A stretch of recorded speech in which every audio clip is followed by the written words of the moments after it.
the house. If you would mute yourself, folks, if you do me a favor real quick. And oh, here we go. Here's my assistant. If you would mute yourselves, it is noon. It is Friday. That means only one thing. It's time for the Rotary Club of Fort Worth. And let's all welcome President Rachel Marker.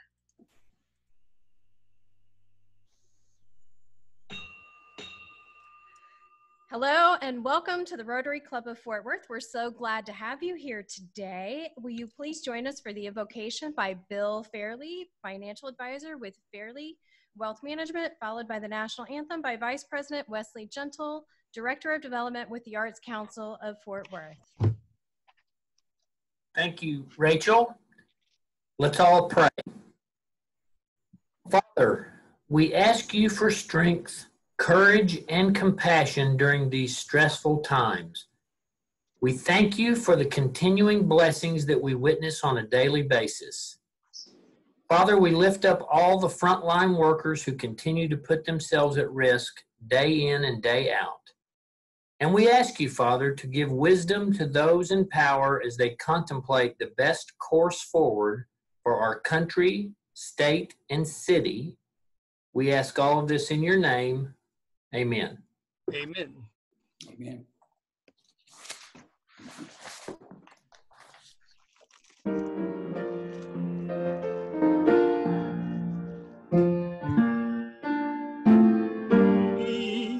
By the dawn's early light, what so proudly we hailed at the twilight's last.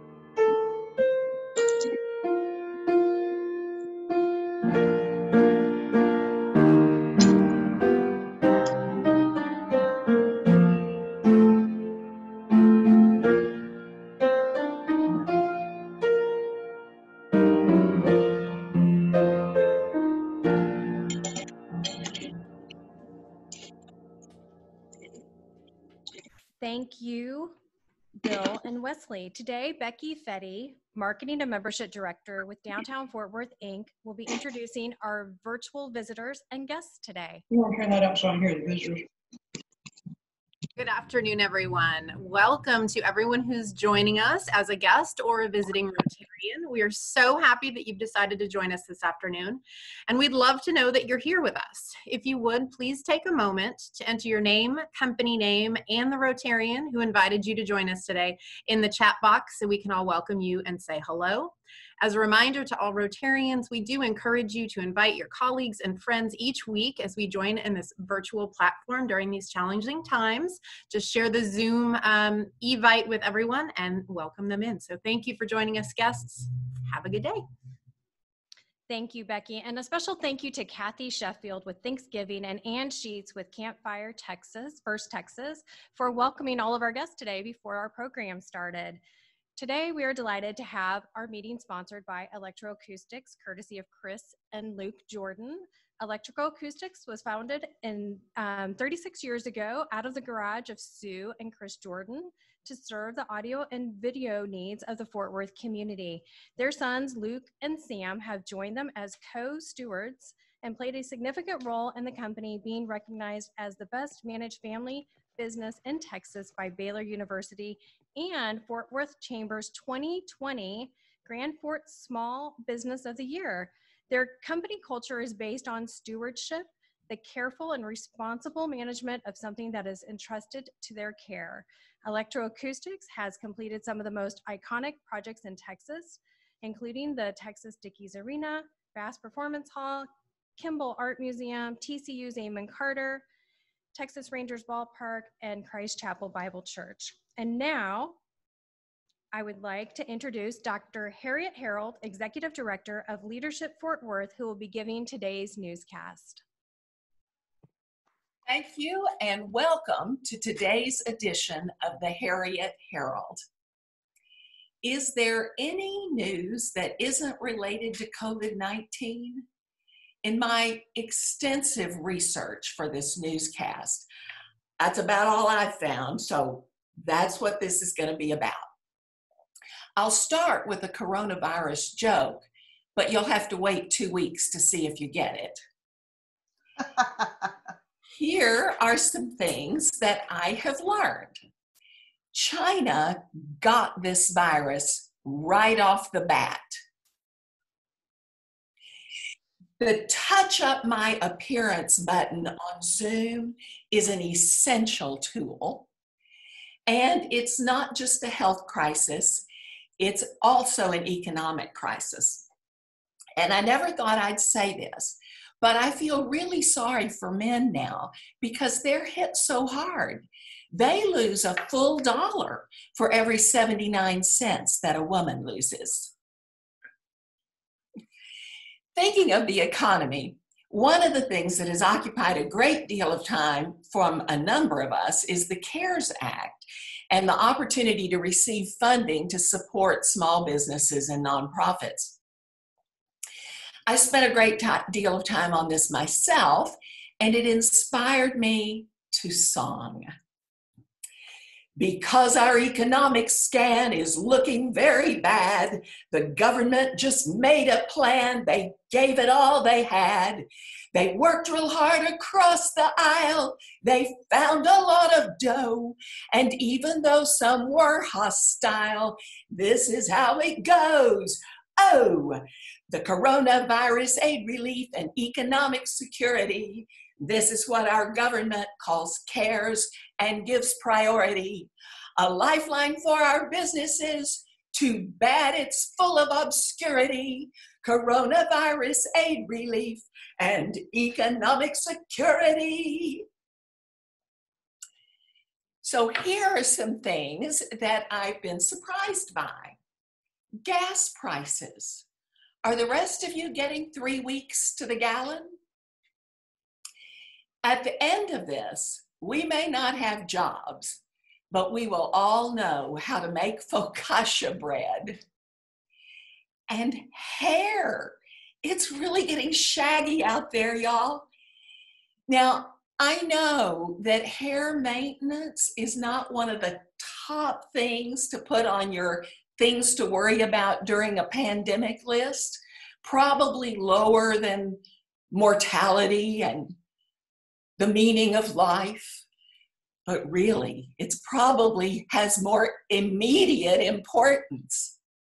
Take some time and look at the men in your Zoom conferences and start counting how many of them have facial hair. I'm going to bet more than 50%. And stop looking at women's hairlines. Do you think we'll know any real blondes when this is over? So here's a question for all of you. You can use the raise hand function at the bottom of your screen if you like. How many of you are making reservations for restaurants this weekend? Governor Abbott says we should go, but I have to tell you, I haven't figured out how to eat in public with a mask on. And in fact, while I really want to support our restaurants and their workers, I've gotten kind of used to having it delivered right to my front door. For the first time in my life, I now look out the door at night and open it only if the person there is wearing a mask. Some things have been hit especially hard by sheltering in place, sports and entertainment among them. You know, some things just don't work as well without a live audience. I might cite the late night comedy shows. I might cite this newscast. But specifically, let's think about golf. I will tell you how I feel about having the Charles Schwab Challenge live here at Colonial. Don't take me out to the golf course. Don't take me out to the crowd, 300 golfers and caddies too. That's too many people for me and for you. So we'll watch it all on the TV. We hope they bring lots of cash, but not germs, fever, coughs, or a rash at Colonial Golf Match. So just to let you know, even though I'm not going out, I do have plans for tonight. I'll probably hit the living room around 8 or 9 and do what they say. Feed a cold, starve a fever, drink a Corona.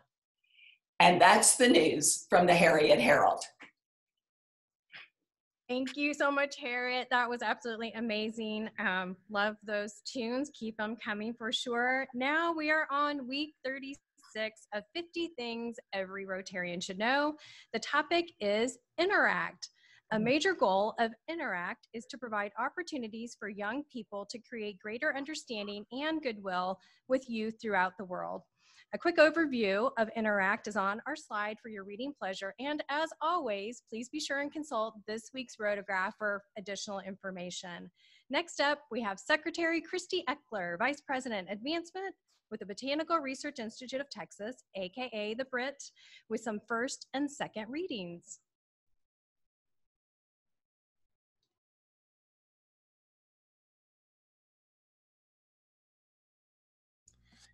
And as we get Christy set up, I just want to let you all know for the second readings, we will be taking a vote. I have the polling function. So when you see the poll pop up, then feel free to indicate your vote. You'll have 10 seconds.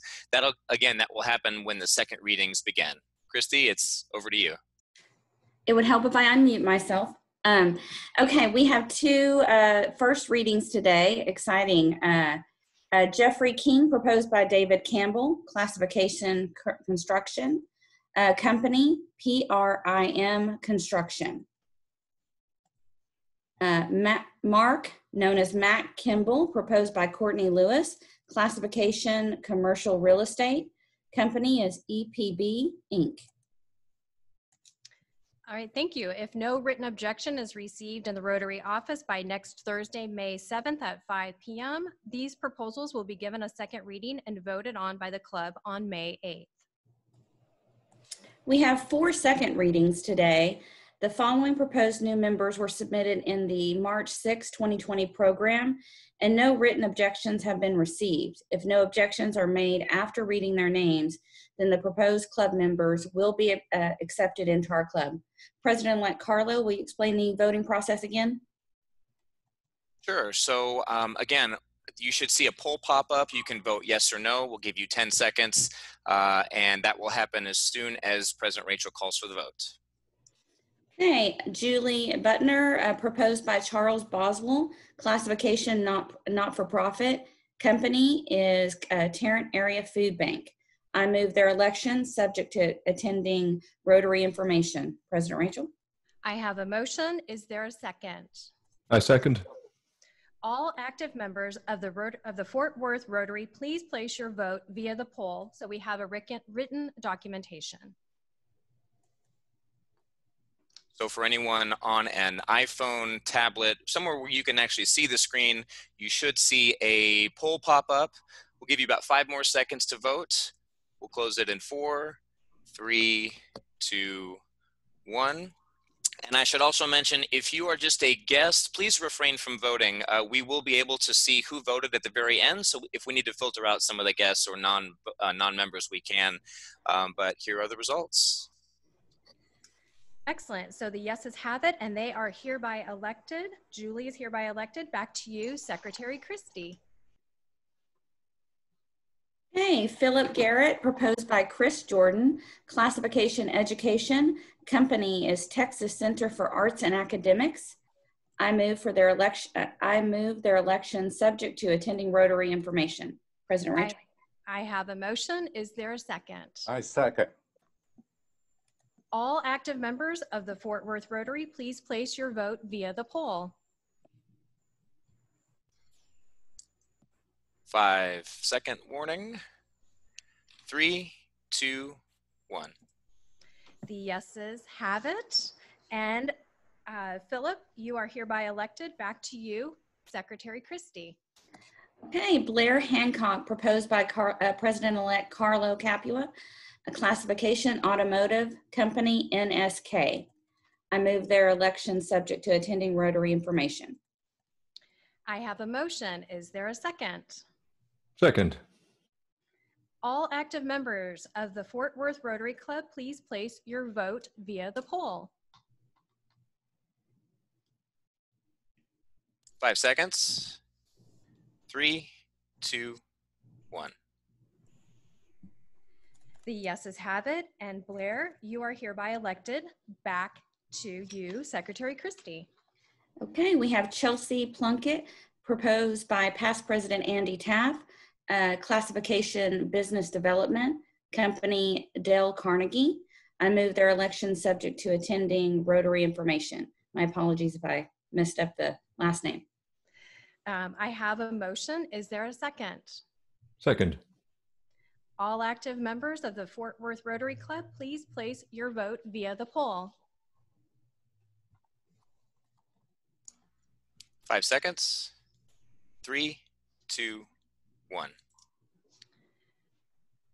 The yeses have it. And Chelsea, you are hereby elected. Thank you, Secretary Christie. Next up is our member spotlight segment. Every week, we like to highlight members of our club during our program on social media and also learn about them in today's program and what Rotary means to them. So we're going to start with Don Schischler, who's been a member since 1996. Thank you. I joined the Rotary Club when I got my position here at Union Gospel Mission, and I was inducted by Jim Branch. I think Harriet Harrell came on the same day I did, and I think that alcohol helps those newscasts tremendously. Anyway, you can find me here, or you can find me in Bridgeport, Texas, where I have a small acreage. I like going to the Bridgeport Lake as well as riding my motorcycle. And the greatest change I've seen is I've been isolated from my wife since this COVID thing. She has a very susceptible to, she has a real low immune system, so I have to stay away from her. And what the difference is now is, let's see, I lost my place a little bit here. And everything being open, you know, it's being open to the public. And what I'm looking for, what's changed is I think people are using this for a time to get closer to their creator and know who's in charge. And that's all I've got. Thanks for having me. And I want to appreciate all the support we've got at Union Gospel through all the members as well. Very thankful for that. Thank you, Don. It's a pleasure getting to know you a little bit more. Next up, we have Carol Kibbers, who has been a member since 2019. Take it away, Carol. Good afternoon, Rotarians. I joined Rotary a year ago because Susan Glenn raved about how great the group was, and she was so right. My greatest extravagance before the pandemic, although I didn't realize it at the time, was hugs and handshakes. I really missed them. Something I'm considering now that we are in a pandemic is to learn how to play the piano. Now, while I'll never be a Wesley Gentle, I think it's a terrific time to start. So email me if you have any pointers. Apart from work, COVID has affected my life most significantly in that I have a high school senior and a college senior. And while we're blessed to be healthy, they are losing these point-in-time memories that they can never recover. So instead, we're working to find the learning in all of this and the small blessings that have emerged as a result of this pandemic. All right, Carol, thank you so much. It's a pleasure getting to know you as well. Next up, we have Tom Williams, who has been a member of the Rotary Club since 1984. Tom, your spotlight. Well, thank you. Yes, I joined in 1984. It was at the suggestion of two Rotarians. One, my father, whose name was Mac Williams. Perhaps some of you remember him. And then the other was Jim Lamson's, who was a partner in the law firm where I then worked. And Jim has also passed away, but some of you may know or may remember him.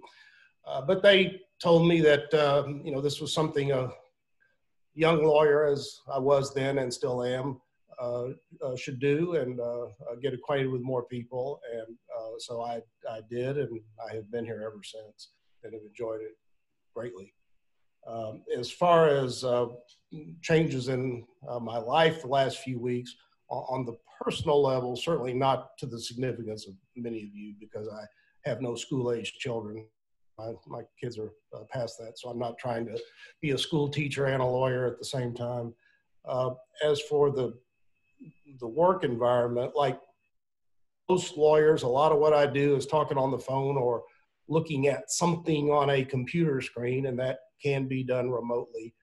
But a lot of it is human interaction, and that's missed. I have had one court hearing by Zoom. I have 3 more scheduled, and that's an adjustment, just as having this meeting by Zoom is an adjustment. It can be done, but it reminds me that the old-fashioned way is better, and I am eager for us to get back to that. Great. Thank you, Tom. And again, it's a pleasure to get to know you a little bit more. And lastly, we have Jim Britton, who has been a Rotarian since 1980. Jim?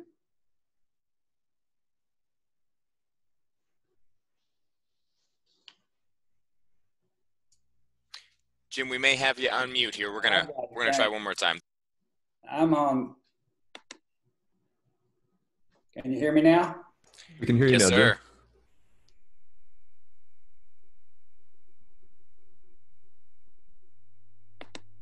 How about that? Yes. Yes, sir. Can you hear me? In 1980, I had a neighbor who walked across the street and said, you need to be a member of Rotary. He was a prominent psychiatrist here in Fort Worth. And I thought for my own mental health, that was a good idea. So I joined, and first person I met and greeted me was Bob Parmalee. So I want to thank Bob again for making Rotary so friendly to me. When I'm not doing Rotary things, I still work. Retirement is an ugly word for me. So I don't plan on retiring, because my wife has already shown me over this pandemic period that all of the things that she wants me to do in the yard, and I'm physically paying for that price. And my greatest extravagance is many years of traveling in Italy, Russia, China, Mongolia, and I miss that. I miss it greatly today, especially Italy. And then the problem I'm having with coronavirus is that, as you all know, is this home prison has gotten me become very bored a lot. So I still continue to work, and our company recently applied for and qualified for the PPP loan to benefit my 22 employees when they're going to have to stay at home. So I'm very pleased with that accomplishment.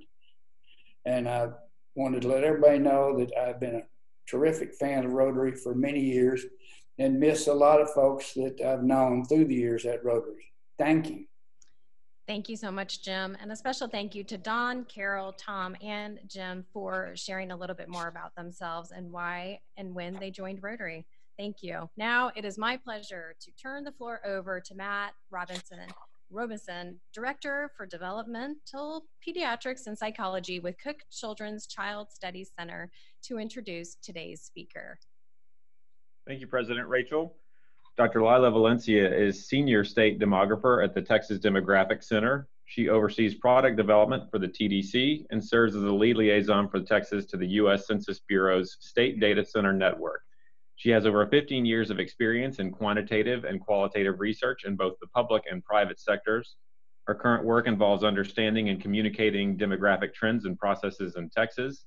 She is an engaged speaker with over 100 speaking engagements, including keynotes and legislative testimony. She has extensive experience working as an applied demographer in several settings and holds a Ph.D. in applied demography from the University of Texas at San Antonio, a master's in psychology from the College of William and Mary in Virginia, and a bachelor's from the University of Texas at Austin. The Texas Demographic Center serves as a focal point for production, interpretation, and distribution of population estimates and projections for Texas, as well as other demographic information. The TDC is located in San Antonio, and Dr. Valencia joins us this afternoon from Austin. Please welcome Dr. Lila Valencia. Good afternoon, everyone. Thank you for having me. I'm very happy to be able to join you today, even if remotely. I do hear from Sean, who reached out to me, that you have some great in-person meetings as well. So perhaps I can join you on one of those in the near future. I'm going to go ahead and start to share my PowerPoint slide or my slide deck. So let me go ahead and do that now. I have also posted all of these slides on our website, and you will be able to access all of the material from there. We put them both in PowerPoint as well as in PDF for whatever may be used, whatever may be easiest for you to use. So today I'm going to be covering just a few topics. I'm going to be looking at general demographic trends, characteristics, and population projections for the state, as well as for Fort Worth specifically. I'll start off with the characteristics and the trends, and then sort of wrap up with our projections as in what we see for the future. And then I have a couple of slides on the 2020 census, because really the decennial census builds the foundation for everything that I'll be sharing with you today. And so I would imagine that you are probably a little bit curious about how Fort Worth has been doing in terms of census response rates. So I'll wrap up with that. So let me go ahead and get started.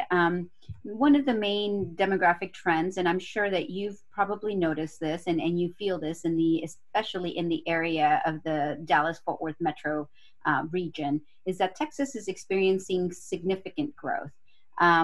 Unfortunately, that growth, of course, comes with both advantages and benefits, as well as some challenges. So here you'll see that, and let me see if I can push this down a little bit. Here you'll see that the state of Texas is estimated to be at 28.9 million people in 2019. We've added close to 4 million people since the last decennial census, and we're growing at a rate about 15% during that time period. You'll notice that the U.S. has been growing at a rate about 6%. So we're growing much faster than the country as a whole. We're not the fastest growing state, but given the size of our population and the numbers of people that we're adding, we're very much, our rate of growth is still very significant. I'll give you an example. Some of the states that have the fastest growth rates are states like North Dakota, or even Arizona. And sometimes those states, of course, have a fraction of the population of the state of Texas. The state of Texas has added more people than any other state since 2006, so well before the last decennial census. So how is Texas growing? A lot of times we hear the talking point that Texas is adding about 1,000 people to the population every day. Sometimes that's mistaken to mean that there's about 1,000 people that move to the state every day, and that's not necessarily accurate. We do add about 1,000 people, and in this last year, we added about 367,000 people just between July 1st of 2018 and July 1st of 2019. Now, about 48% of those people were actually added to the population through what we call natural increase, and that's births minus deaths. The other half, a little bit more than half, was actually through net migration. So these were people that moved into the state, minus people who moved out of the state. About 34% of that comes from domestic migration alone. And so that's people who are moving to the state of Texas from neighboring states and from states all across the country. And then about 18% this last year was from international migration. And that's people, of course, who are moving here from other countries. Now that's not a net figure because we only keep track of people who move into the country, not people who leave the US. And here's a historical perspective of those components of population change. So you can see that throughout the last decade, we've been, our births, our natural increase have been pretty significant. We've been, it's been making up about half of our population change. The last couple of years, 2018, 2019, we do see some drops in that natural increase. Part of that has to do with lower fertility rates. The other part is of our population change, of course, is from net migration. And when we look at the light orange bars, those are the international migration figures, and then the dark burnt orange are the domestic migration. You can see that about mid-decade, we were adding the highest numbers of people to the population, and we were adding significantly high proportions of people who were moving to the state from other states in the country. So you see that in 2015, we added about 174,000 people to the population from other states. That compares to about 125,000 that were added in 2019. And you can see that at that mid-decade point, that domestic migration number actually starts to drop, and it really makes up a big, part of the drop in the population change overall. You can see that the international migration figures stay stable, as well as the natural increase numbers, but it's those domestic migration numbers that really start to drop. This last year, 2019, we see that change. We see a shift where we see an increase in domestic migration, so more people moving to the state from other states, and we see a real significant drop in international migration paired with a drop in natural increase. So the state of Texas is still adding more people to its population than any other state, but we definitely see that there's a slowing down of that growth that we have been seeing. Now, when we add population to the state of Texas, we don't add it all around the state. There's definitely a difference in geographic distribution of the population. And so we can see that there are definite pockets of the state of Texas where the population is located, where people add to the population, to their families by natural increase, and move to the state when they move from other places around the world. And that is what we typically refer to as the population triangle, right? So it's anchored by the big metropolitan areas in the state of Dallas, Fort Worth, over in the east with Houston and Harris County, and over in the west with San Antonio and Bexar County, and Austin and Travis. Other pockets of densely populated areas, of course, are going to be found in the El Paso area over in West Texas, and then down in the Rio Grande Valley in the counties, excuse me, of Hidalgo and Cameron. In fact, if we were to add up everybody that lives along I-35 and to the east, we would get about 87% of the total state population, leaving a much larger span of land to the west, that only makes up about 13% of our state's population. Now here in this map, what I show is population change between 2010 and 2019. In Texas, when we talk about demographics, a lot of times we talk about population growth, but we actually have had a lot of population decline. About 104 counties of our 254 counties have actually lost population during this time period. And you can see that for the most part, the areas where there is population decline, they're going to be located in more sparsely populated areas of the state in West Texas, certain parts of East Texas, and then parts of South Texas between San Antonio and the Rio Grande Valley.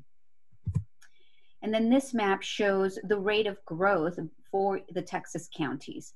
All of the Texas counties that are in light blue or in dark blue are growing faster than the state. So even though the state is one of the fastest growing states in the country and is adding the most people, there are parts of the state of Texas that are growing even faster than the state as a whole. One thing you'll notice is that it's not the urban core centers. So for instance, if you look at Harris County, where Houston is, or Dallas County, they are growing at about a rate about as fast or slower than the state, but it's the surrounding counties, that suburban core or the suburban ring counties around that urban core, that are the fastest growing areas of the state. Of course, you also have the fast growing areas around the Midland Odessa area. And then there's a couple of counties that are in dark blue, Hudspeth and Loving and Reeves. Those also have very small population bases. And so of course, percent change is void of that population base. So we need to take a closer look at what that rapid growth is. For instance, Loving County has about 160 people. And so if they were to add just a few people, you would see a very fast rate of growth.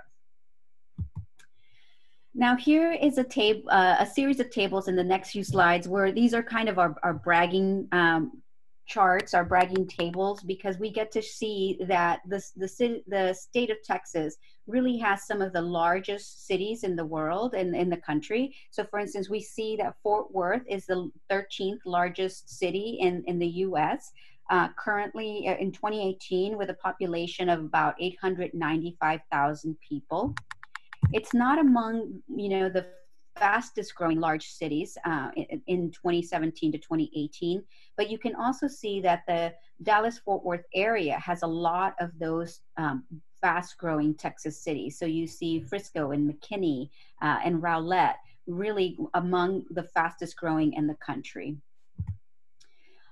This table here looks at the counties that are adding the largest numbers of population between 2018 and 2019, but it also looks at those components of change. So exactly how the population is being added. When we look at Harris County, we see that, for instance, it's got, it is the third ranked county that added the third largest, highest number of people between 2018 and 2019. And I'm noticing here that this is a typo. The figures that are here for the population change are actually for Harris County. So let me go back really quickly. So Harris County, the bulk of its growth is coming from natural increase. So these two, the top two cells, this series of cells here are just swapped. But for Harris County, the bulk of the growth is coming from natural increase, and they actually have negative domestic migration. And so that means that more people are moving out of Harris County than are moving into the county. Even with the significant growth from international migration, their overall net migration is actually negative. So more people are moving out of Harris County, and what really bolsters their population growth is their strong natural increase. Now you see something similar for for Dallas County and for Hidalgo County. And then when you compare that to, for instance, Tarrant County, you can see that the bulk of growth for Tarrant is more balanced, right? So we see about 56% of the growth in Tarrant County comes from natural increase. And then the other nearly half comes from net migration. So it's growing both from natural increase, adding brand new little native Texans to the population, as well as from net migration. And I will make sure to correct those typos on those first few cells before on our website, so that when you download that presentation, you'll have the correct data.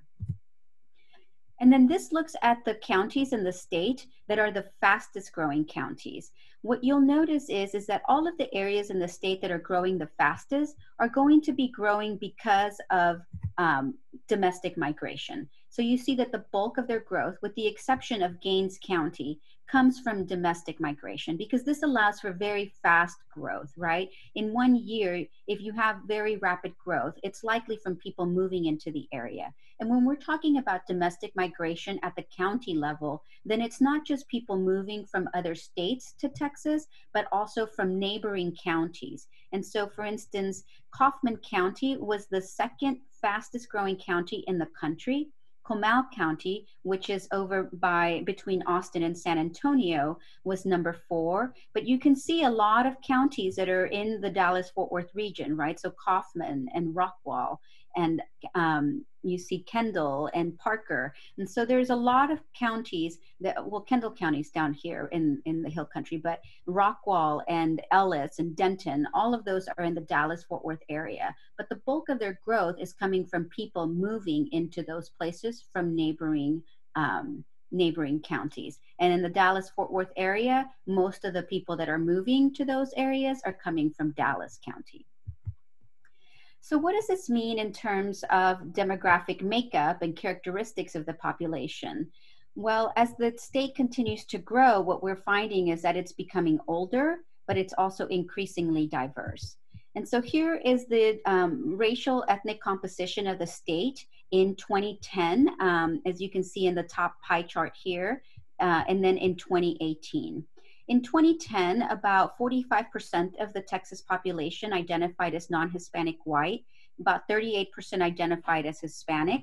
When we compare that to the 2018 population composition, what we see is that 42% of the population now identifies as non-Hispanic white, 40% as Hispanic, and then about 12% African American or non-Hispanic Black. You'll see that that share stays the same between 2010 and 2018. So that means they're growing along with the population of the state of Texas. We see that the non-Hispanic Asian population grows from 4% to 5% in that time period. And that 1 percentage point really does not do justice or really demonstrate the rapidity with which that racial ethnic group is growing. It is the fastest growing race ethnic group in the state.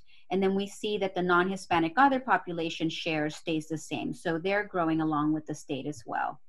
The bar chart here on the right demonstrates the contribution that each race ethnic group makes to the total population change that has taken place between 2010 and 2018.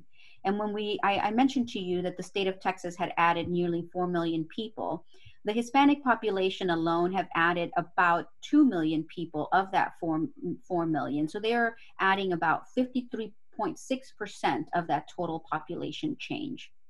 The next highest contributing group is the non-Hispanic Black population. They've added over 500,000 people, contributing about 15% of that total change. And then the next group is the non-Hispanic white population, followed by non-Hispanic Asian.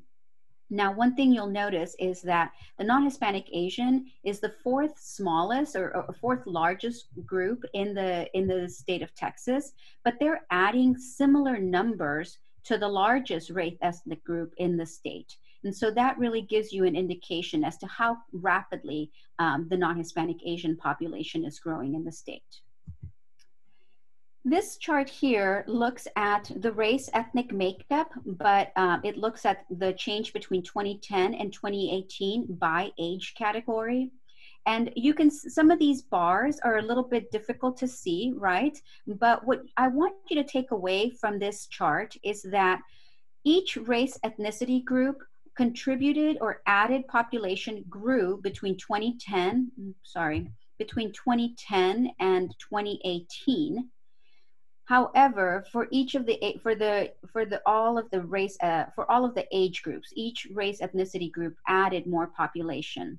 However, the non-Hispanic white population only increased in the 65 plus category. You see small drops in the non-Hispanic white population for the other age groups. So what that tells us is that the aging of the population that's taking place in Texas is mostly coming from the non-Hispanic white population, and the growth that's coming from the non-white population groups are coming from in the younger age categories. Now that explains, let me go back to the slide to talk a little bit about what this means. There's a couple of mechanisms that are leading to the diversification of the state. And so one of the mechanisms is through aging and through different fertility rates. So we know that non-white race ethnic groups tend to have slightly higher fertility rates than non-Hispanic whites. But one thing that I wanted to mention is that all of those fertility rates have been declining for all of those race ethnicity groups, especially for the Hispanic population. They have seen the steepest drops in their fertility rates. But what we also know is that the age distribution of the population is very different. So the median age for a non-Hispanic white woman in the state of Texas is about 42 years of age. Now that's well up in the latter years of reproductive age for women. When you compare that to the median age for a Hispanic woman in the state of Texas, that's 27 years of age. That's right in the middle, you know, it's prime reproductive age during the reproductive period for women. And so even if Hispanic women were to have to have fertility rate drops that were comparable to non-Hispanic white women, it would still take a longer time for that population, the natural increase growth from that population group to be similar to the non-Hispanic white, because they have a much younger population and they're still in that reproductive age period. So they're able to contribute more of their growth through natural increase in the non-Hispanic white population. So that's one mechanism by which the demography of the state continues to diversify. The other mechanism is through migration. People continue to move to the state. About half of our growth comes from people moving from other places to the state. And right now we have about nearly 5 million people who are a foreign born in another country who live in the state of Texas. The majority of them are from Latin American countries, specifically from Mexico. You have about 1.1 million people from Asian countries as well. And so the Hispanic population continues to be a strong part of the foreign-born population, but we have been seeing trends that are indicating that this diversity for the state of Texas of the immigrant population could be changing and becoming more diverse, even more diverse. So here in this chart, what I'll point you, what I hope that you see from this is that in 2005, most recent immigrants that came to Texas were from Latin American countries. About 70% of recent immigrants arriving to Texas were from Latin American countries, namely from Mexico and Central America. And about 17% of them were from Asian countries, in particular China and India. In just 10 years, the share of recent immigrants from Latin American countries has dropped to 44%, and the share of recent immigrants from Asian countries has increased to 35.8%. So now when we're talking about an immigrant in Texas, the idea that we used to have before, where most immigrants in Texas were from Mexico, is changing and will continue to change. And that's, we will continue to see increased diversity in our state as well. Now here's what this looks like for the Dallas-Fort Worth metro area and for Tarrant County in particular. Tarrant County is just about as diverse as the state, but even more so. So for instance, even though they have a smaller share of the population or a smaller share that is Hispanic, they have a slightly larger share that's non-Hispanic white, but they also have a larger share of African Americans and a larger share of non-Hispanic Asians compared to the state. So it's a very diverse area where you live, and I'm sure that you know this as well. Now, when we look at the population change between 2010 and 2018, and if we focus in on Tarrant County, you'll still see that the majority of the growth during that time period is coming from the Hispanic population, as well as by the non-Hispanic Black population in the state. And then I put the age distribution and the race ethnicity composition for the city of Fort Worth, comparing the 2010 figures to the 2018 figures.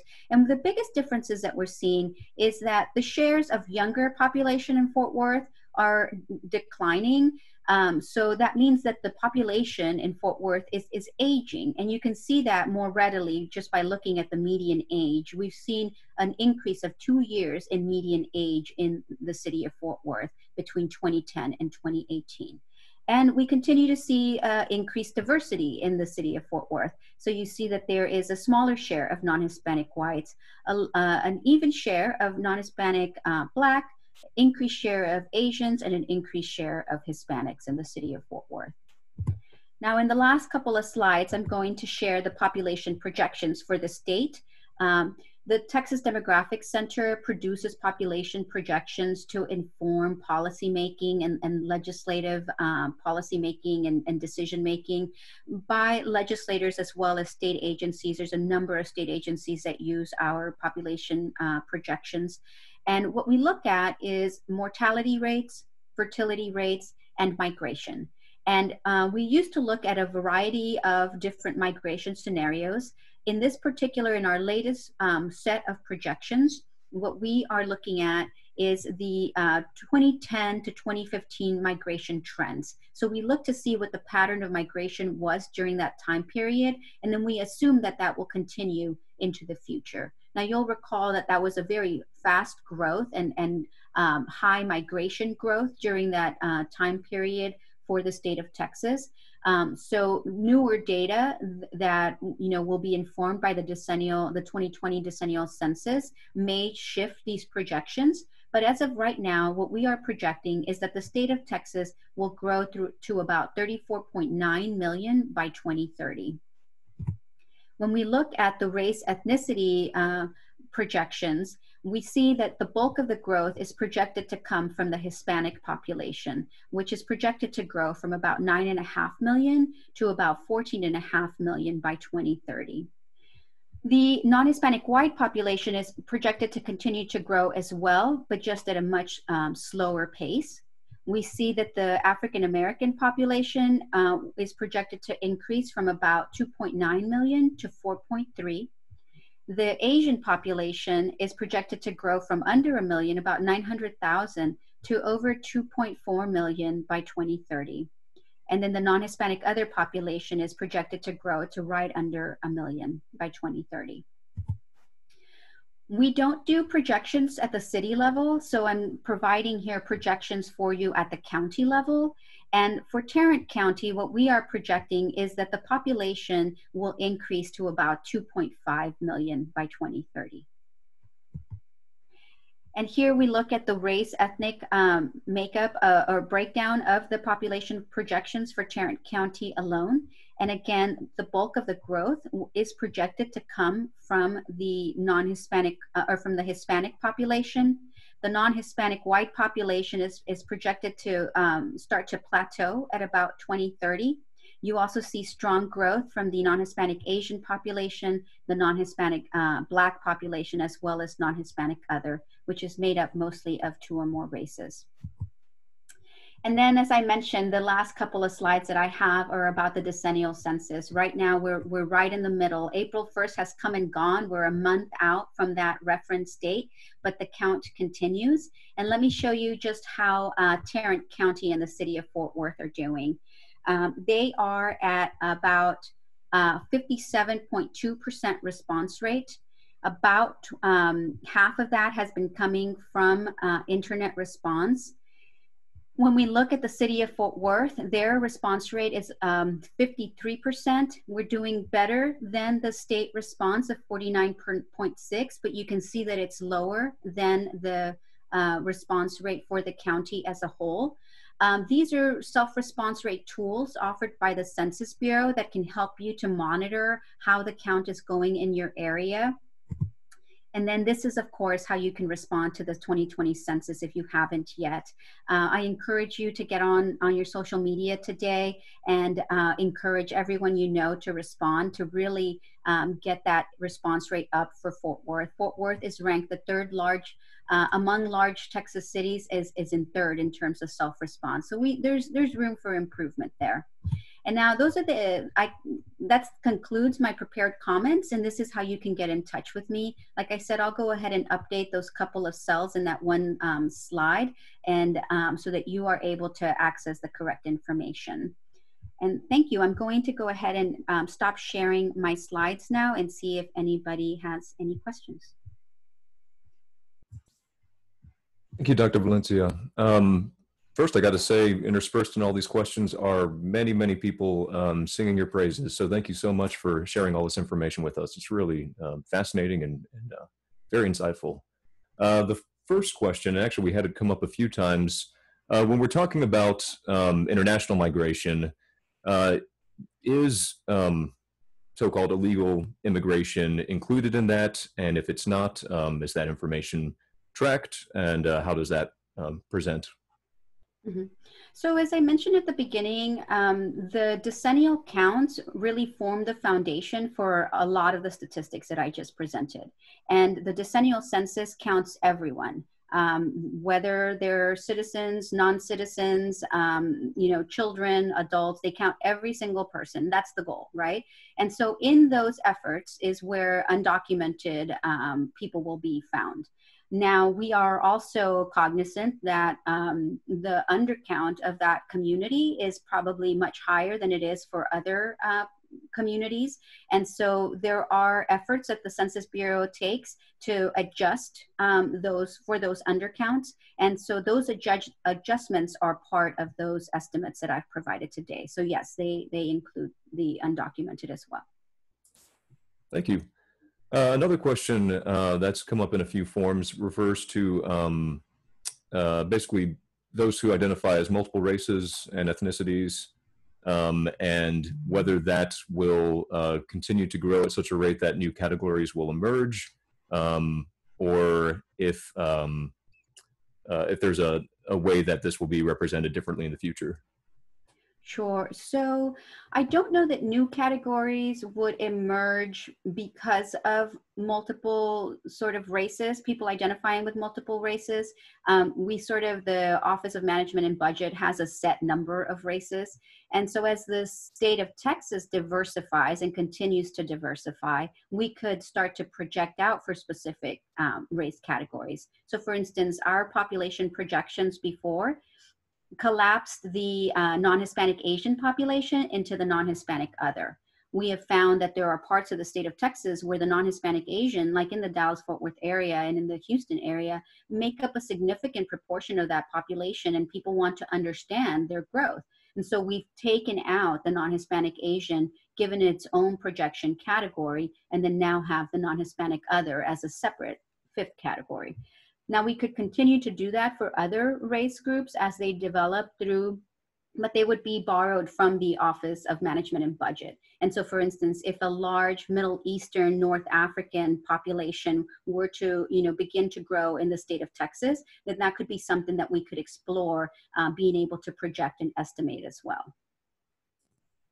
Very much, and we're getting close to the end of our time, so we've just got one last question, although there were a couple others, and I apologize to those whose questions will not be asked. But we did have one question about the current novel coronavirus and COVID-19. Has that been factored into the projections that you've shown us, and will that be statistical going forward? Not at all. It's not factored at all. So all of the estimates that we looked at were 2019 estimates. That's the most recent available data that we have. We also had some 2018 estimates for certain characteristics that are not yet available in the 2019 timeframe. Our projections do not account for things like this. They are purely demographic, right? And so we look at mortality rates, fertility rates, and migration. So our future projections are going to have some of that because the mortality rates will be different and will be affected by the coronavirus. But we won't know that until after the 2020 census. And so that's why the 2020 decennial census is so important, because it really sets the foundation for all of the statistics that we build after that. They're even, right now, epidemiologists are using the denominators that we are able to provide for them to be able to understand truly what the mortality risks are, or the risk of contraction, the populations that are more likely to be susceptible. And so that's why those denominators are so important, and those ultimately come from our decennial counts. Great, thank you very much. And that is the end of our time, so I'll go ahead and turn it over to President Rachel. Thank you, Dr. Valencia. Would it be possible for you to stay afterwards and answer any additional questions? Do you have a few minutes to stay on? Sure, absolutely. And if other people have questions, but they have to leave, I'd be happy to, take an email and help, answer those questions over email as well.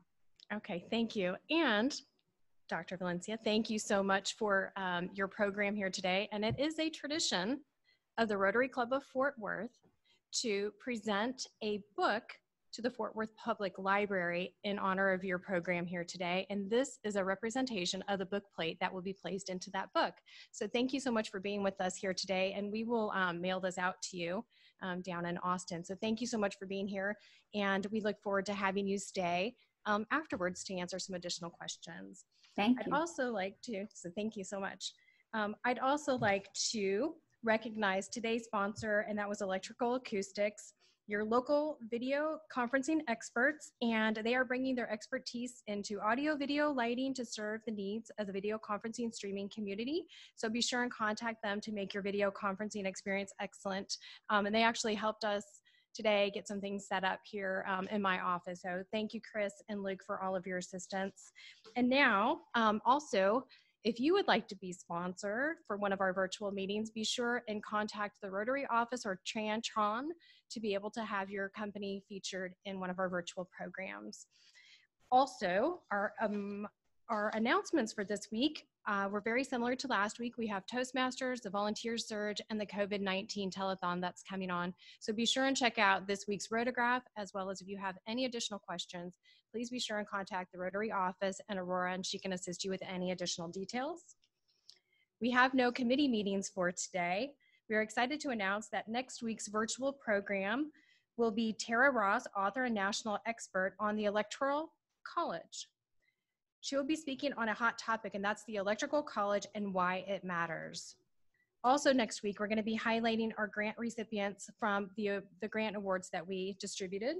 And I'd like to thank everyone for attending today's virtual meeting.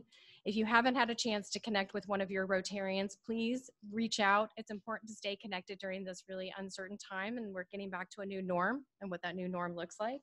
And for all of our guests today, please ask the Rotarian who invited you as to why they joined Rotary. And we are still taking memberships at this time and membership applications. So we look forward to seeing you in person or online.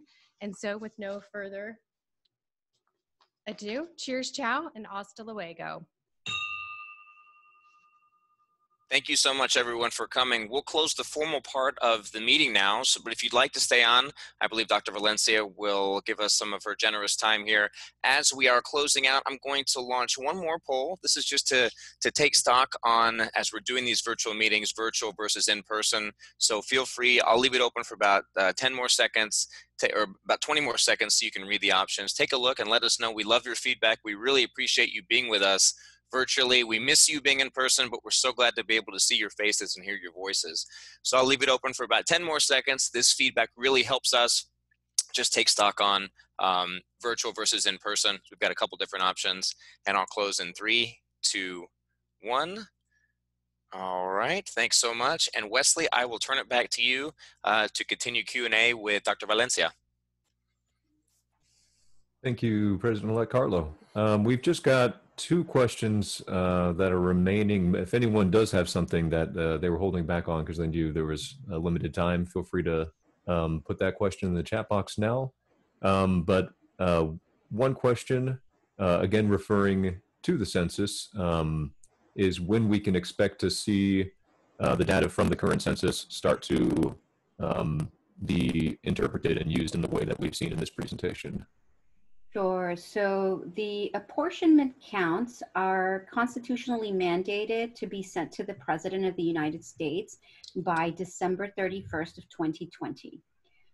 Because of this whole coronavirus response and shelter-in-place orders and everything, the Census Bureau actually had to make changes to their operations plan, and so they have suspended field operations through mid-June. There is a number of things. So as most of you know, you can respond online, you can respond by phone, you can respond by mail. And then if you don't respond at all, the Census Bureau comes to your door and asks, for the information from you. That's called non-response follow-up. That will not take place until mid-July. It's supposed to start to take place in May. But of course, with nobody's going to be answering their doors to a Census Bureau person right now during these times, right? So they suspended those efforts. There's also a significant portion of the state and lots of parts of the country that do not have access to regular mail. They either have P.O. boxes in very remote areas. They don't get mail at all. There's parts of Alaska where, the Census Bureau has to drop off forms by dog sled before the ice melts so that they can get through and there's no mud. It's an incredible effort that the Census Bureau puts forth. But during that time, that's called update and leave. And that involves enumerators going to the door, updating this address that doesn't exist in the mail universe, and then leaving a paper packet form. That also hasn't started and it won't start until mid-June. So with those delays that they've put in place, they've requested that the apportionment file be pushed to April 1st of 2021, which would then push the redistricting files to be sent to governor's offices until July of 2021. They typically used to turn those in by April 1st of 2021. And so all of those movements of those data have to be approved by Congress. There hasn't been a vote yet.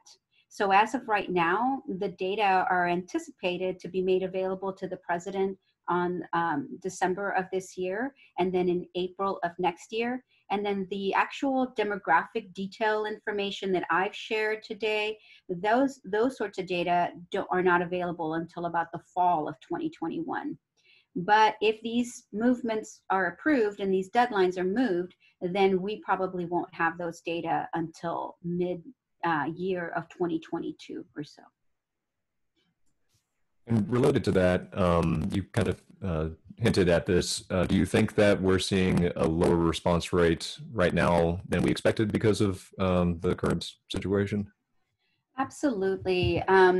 So it's hard to compare 2010 to 2020 because in 2010, really the only method to respond was by mail. And upon non-response follow-up, then you could do phone and you could do other things. But now we can respond online, we can respond by mail, we can respond by phone. And so the response methods, being that there's more of them, you would think that we would have higher response rates than in 2010, but we actually don't. In some places, they are on target to 2010. In other places, they are pretty far below. For the state of Texas, we are ranked 39th right now in terms of self-response comparatively to other states in the country. We've been neck and neck with North Carolina. If you know any Tar Heels or any other, people in North Carolina, maybe you can start a little friendly competition, to see if, we can, surpass the response rate. The demographer in the state of North Carolina is actually UT San Antonio alum and graduated with me in our program. So we're really hoping to beat North Carolina, but there's a long way to go. Our response rate right now really is in the bottom 10 of states, and so we really want to do more than what we are doing right now. And not to push the issue too far again, but do you think that's because of the current coronavirus situation, or do you think there's many other factors that are also playing into that lower than expected? No, it's absolutely related to the coronavirus. So for instance, for this cycle, for this decennial, it was envisioned that we were going to have mobile questionnaire assistance centers where people were going to be able to come to every single library across the country. Schools were going to have large community meetings, and everybody was going to have tablets available for people to just right there on the spot respond to their census. And so all of those in-person events were canceled. And it actually, those in-person events were right about to be kicked off when this whole coronavirus pandemic started. So it was right mid-March when all of this happened.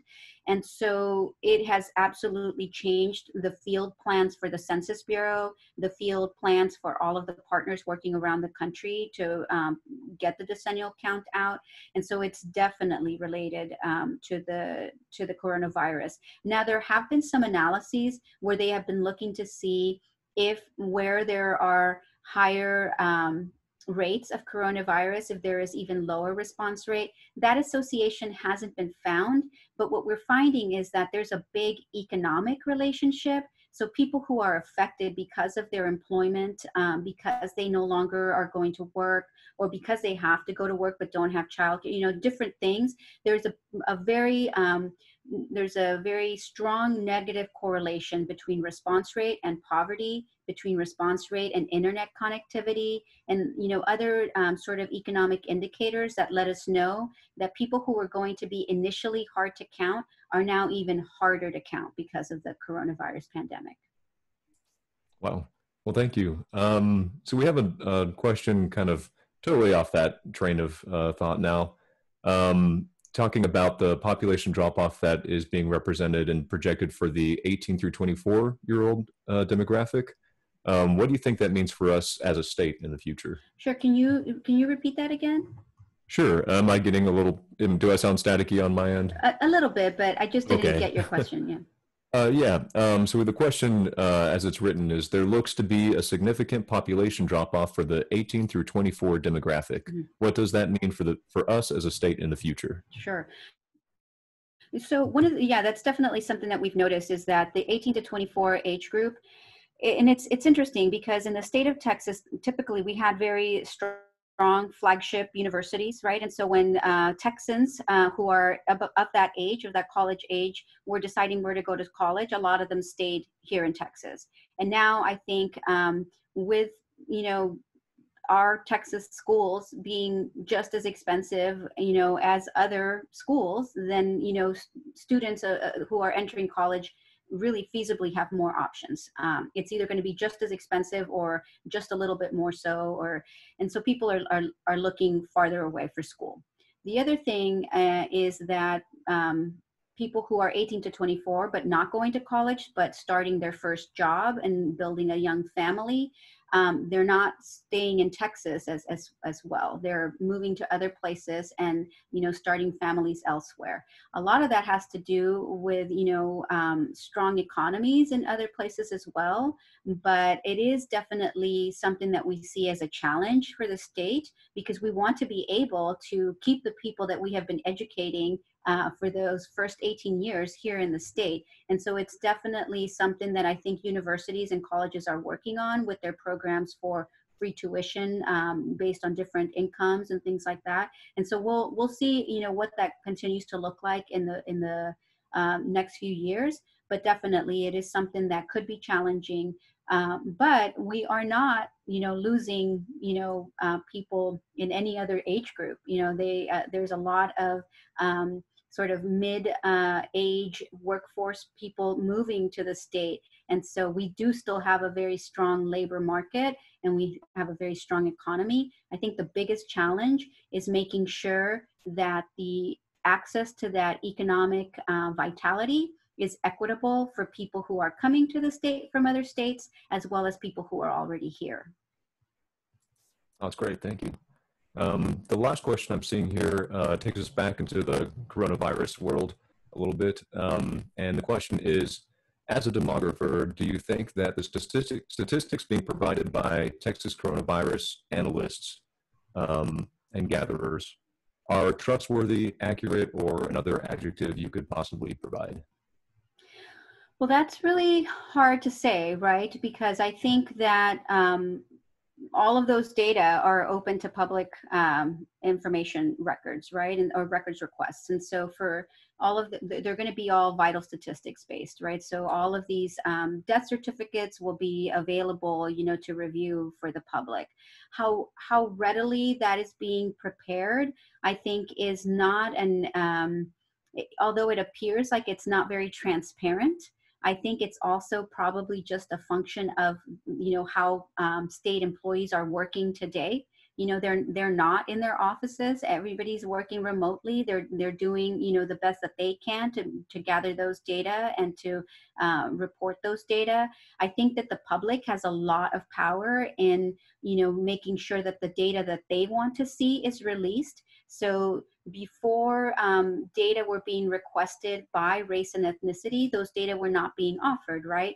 When that began to be requested by the public, the Department of State Health Services started offering that breakdown. They only offered it, you know, for cases in general and not by for deaths, but they started to release some of those data. And I think as they start to process more of those data, they'll make those available.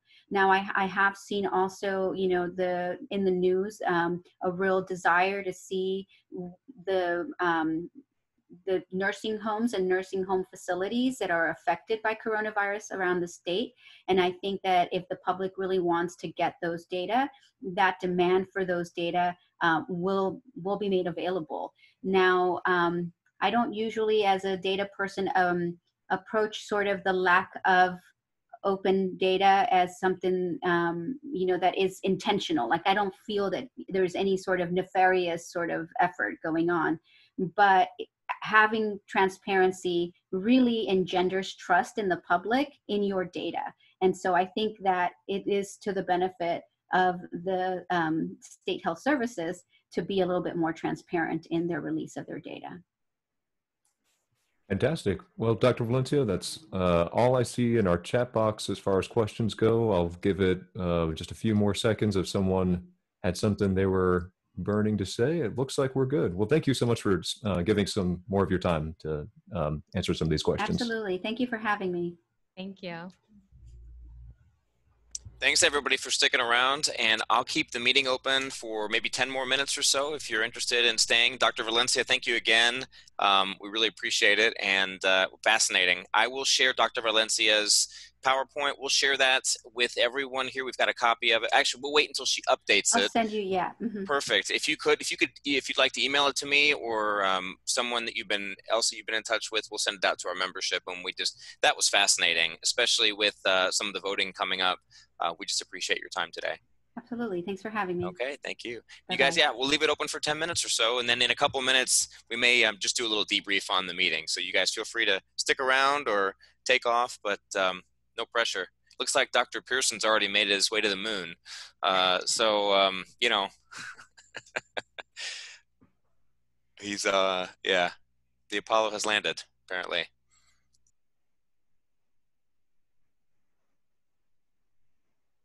Yeah, I heard that. Don't worry.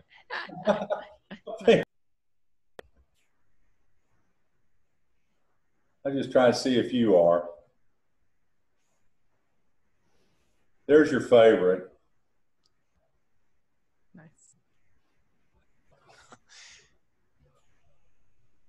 Well, that gives me a warm, fuzzy feeling on a Friday afternoon. No, that's the train wreck. That was one hearing I had this morning. And that's bringing out the big guns.